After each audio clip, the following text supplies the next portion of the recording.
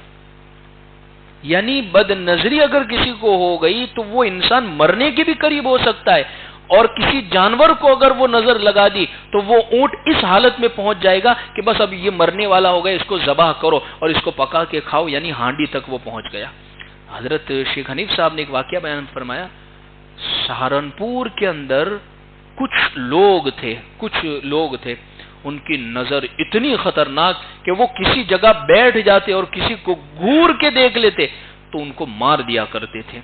ایک درخت تھا، آم کا ایک درخت تھا، اور آم کا درخت سالوں لگتے ہیں، کہتے ہیں بچہ باپ بوتا ہے اور بچہ اس کو دیکھا کرتا ہے، سالوں لگتے ہیں آم کے درختوں کو اگنے میں۔ ایک مرتبہ ان لوگوں نے نظر بھر کے صرف اس درخت کو دیکھ لیا، وہ سارا کے سارا درخت سوکھ گیا۔ اس لیے یہ جو زینت کا ظاہر کرنا ہے یہ صرف اور صرف عورتوں کے لیے نہیں ہے، مرد بھی آ گئے، بچے بھی آ گئے، اولادیں بھی آ گئی، کہ اللہ نے اگر دی ہے تو اس نعمت کو چھپائیں۔ اس لیے کالا ٹیکا لگانے سے مسئلہ حل نہیں ہوگا۔ جیسے بہت ساری عورتیں بھئی اچھا میرا بچہ میرا لال کالا پیلا بہت خوبصورت لگ رہا ہے، اور وہ تعریف کرنے کے بعد ایک ٹیکا یہاں ایک اندر ایک پیچھے اور سب جگہ لگا دیا، اب کچھ نہیں ہوگا۔ دعاؤں کا اہتمام کرے، ہم دعائیں پڑھتے ہی نہیں ہیں ان کے لیے۔ پیارے آقا صلی اللہ علیہ وسلم نے، حضور نے فرمایا، حضور روزانہ معوذتین پڑھ کر حسنین پر، یعنی حسن حسین آپ کے دونوں نواسوں پر دم کرتے تھے، قل اعوذ برب الفلق اور قل اعوذ برب الناس۔ حضرت حسن بصری فرماتے ہیں کہ سورہ نون والقلم کی آخری 2 آیتیں وَإِن يَكَادُ الَّذِينَ كَفَرُوا لَيُزْلِقُونَكَ بِأَبْصَارِهِمْ لَمَّا سَمِعُوا الذِّكْرَ وَيَقُولُونَ إِنَّهُ لَمَجْنُونٌ وَمَا هُوَ إِلَّا ذِكْرٌ لِّلْعَالَمِينَ۔ یہ 2 آیتوں کو پڑھ کر اپنی اولادوں پر دم کیا کرو، کیسی بھی نظر ہوگی انشاءاللہ اللہ اس سے حفاظت کر لیں گے۔ 7 مرتبہ پڑھے، آگے پیچھے درود شریف پڑھ کر، اور یہ بہت ضروری ہے۔ خاص طور پر کہتے ہیں نا، بڑے بوڑھے پہلے سے کہتے آئے مغرب کے وقت بچوں کو باہر نہ لائے۔ وجہ کیا ہے؟ شیطان کا بہت زبردست زور ہوا کرتا ہے ان اوقات کے اندر، ان کی بھی نظریں لگتی ہیں۔ تو لہذا صرف یہ اپنی زینت کو صرف عورتیں اجنبیوں کے سامنے نہیں، بلکہ مردوں کو بھی یہ حکم ہے، اور خاص طور پر بچوں کو بھی، کہ اگر خوبصورت ہے، کپڑے پہنتا ہے، اچھا نظر، تو اس کو بھی چھپانے کا اور نعمت کو چھپانے کا اللہ نے حکم دیا ہے۔ اس لیے صبح شام کی دعائیں دیکھ، تو گھر میں منزل پڑھنے کا اہتمام کرے۔ گھر میں پنسورا وغیرہ ہوتا ہے اور 21 آیتیں ہیں منزل کی، انشاءاللہ وہ پڑھیں گے، گھر کے اندر تمام تکلیفوں سے اللہ اس قسم کی حفاظت۔ اور واقعی یہ ہوتا ہے، بالکل بد نظری ہوتی ہے کہ بہت سارے بچے آتے ہیں، روتے ہوئے آتے ہیں، اور ایک دن آتے اللہ کا کلام پڑھ کر، ہمارا کوئی کمال نہیں ہے اس میں، ہمارا کوئی کمال نہیں ہے، اللہ کا کلام پڑھ کر دم کرتے اللہ شفا عطا فرما دیتے ہیں۔ لکھا ہے کتابوں کے اندر ایک واقعہ، مجدد الفسانی رحمت اللہ علیہ کے متعلق لکھا ہے۔ مجدد الفسانی بڑی زبردست شخصیت گزری۔ ایک مرتبہ بہت سارے مہمان آ گئے، خادم سب پریشان ہو گئے، تو حضرت نے فرمایا کہ ایک کام کیجئے کہ پانی چڑھا دیجئے دیگ کے اندر، اللہ کوئی شکل، کوئی سبیل، کوئی راستہ نکالیں گے۔ پانی چڑھایا، حضرت نے کچھ پڑھا اور کچھ دم کیا، بہترین قسم کا کھانا پلاؤ نظر آ گیا۔ فرمایا حضرت کیا پڑھا؟ تو حضرت نے فرمایا سورہ فاتحہ اور کچھ چند آیتیں بتائی کہ ان کو پڑھا ہے۔ تو ان کے پڑھنے کی برکت اتنی زبردست ہوئی کہ اللہ نے کھانے کے اندر ایسی نورانیت اور ایسی برکت عطا فرما دی.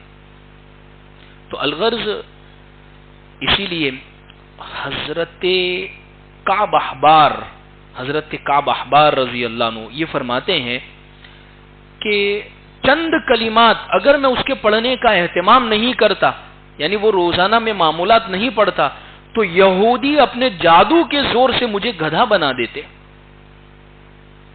یعنی آپ انداز، صحابی رسول یہ بات فرما رہے ہیں کہ میں روزانہ ان کلمات کو پڑھتا تھا. تو اس لیے ہمیں ان چیزوں کا دیکھیے، خاص طور پر میں ایک بات کہوں، صبح شام کی دعائیں پڑھنے کا ہم اہتمام کر لے. بس صبح شام کی دعاؤں کا کیا مطلب ہے؟ صبح سے لے کر شام تک میں ہم غور کریں ان موقعوں پر ہمارے نبی نے ہمیں کون سی دعا سکھلائی ہے. یہ دعائیں ہم اپنی زبانوں سے نکالتے ہیں، یہ ایک نظر نہ آنے والا حصار کر دیتی ہے. یعنی ہمیں دکھتا نہیں ہے، لیکن اللہ اتنا مضبوط ہمارے آگے حصار اور پابندی لگا دیتے ہیں کہ اللہ بد نظری سے، حالات سے، پریشانیوں سے اللہ حفاظت فرماتے ہیں. جیسے صبح اٹھے، سو کر اٹھنے کی دعا پڑھ لی، بیت الخلاء میں جانے کی دعا پڑھ لی، پھر اس کے بعد صبح کی جو دعائیں اصبحنا و اصبح الملک، گھر سے نکلے جو دعائیں سکھائی گئی ہے ان دعاؤں کا خاص طور پر اہتمام کریں. صبح شام کی دعائیں کم سے کم ہم یاد کر لے تو انشاءاللہ ان دعاؤں کو اور آسانی کے ساتھ مل جاتی ہے. صبح شام کی دعائیں، مدرسے کی ہماری جو کتاب چھپی ہوئی ہے بہت جامع کتاب ہے، تمام قسم کی دعائیں اس میں آ گئی ہے کہ اگر کم سے کم وہ کتاب اگر کوئی پڑھ لے گا یاد تو ایک مکمل مسلمان والی زندگی آ جائے گی. تو یہ جو دعائیں اگر ہم پڑھیں گے صبح شام کی دعائیں، اور یہ حضور کی بتائی ہوئی دعائیں ہیں، حضور اس کو پڑھا کرتے تھے، حضور اس کی تعلیم دیتے تھے اپنے صحابہ کرام کو، تو انشاءاللہ اللہ بد نظری سے، بے چینی سے، بے سکونی سے اللہ ہماری حفاظت فرمائیں گے. خیر، میں تو بات دراصل یہ سمجھانا چاہ رہا ہوں، پہلی بات کہ زیب و زینت اختیار کرے، لیکن اپنے شوہر کے لیے، اپنے گھر والوں کے سامنے، اپنے بھائی کے سامنے، اپنی اولاد کے محرم مردوں کے سامنے زینت اختیار کرنے کی اجازت. اجنبیوں کے سامنے ظاہر کرنے کے جہاں اور نقصان ہے، اس میں ایک بہت بڑا نقصان یہ ہوگا کہ ہم بد نظری کا شکار ہو جائیں گے. اللہ ہمیں ان باتوں پر عمل کی توفیق عطا فرمائے. اللهم لك الحمد كما أنت أهل فصل على محمد كما أنت أهل وافعل بنا ما أنت أهل فإنك أهل التقوى المغفرة. ربنا آتنا في الدنيا حسنة وفي الآخرة حسنة وقنا عذاب النار. جزا الله عنا محمدا صلى الله عليه وسلم بما هو أهله. سبحان ربك رب العزة عما يصفون وسلام على المرسلين والحمد لله رب العالمين برحمته.